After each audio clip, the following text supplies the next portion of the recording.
Hamma gapni tushunadi. Aqlchalari yaxshi, gapirishi yaxshi, hamma gap tushunadi, chaqirsa qaraydi. Kechqurun bir uxlasa yotadi, lekin uyqudan bez nasrayni turadi. Telefon ko'p berasizlarmi uyda? 2 yoshi qanchalik bo'ldi endi hozir? 3 yoshlar bo'ldi. Nogam ketdi. Telefonni kamaytirish kerak aka.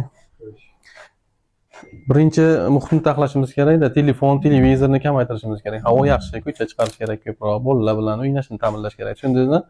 O'sha telefonlar kechqurun yarim kechasigacha telefon, keyin kechqurun keyin uxlaydi. O'sha telefondagi ma'lumotlar, informatsiyalar miyada aylanadi, keyin yarim kechasi gapiradi, turadi, yig'lab turadi, boshqa bo'ladi, alahsiraydi. Bunaqa qilmaydimi? Ketdik, hay. Xo'sh. Bog'cha bormaydi? Kunduz ha, bemalol. Kunduz kuni uxlaydimi 1-2 soat? Uxlaydi.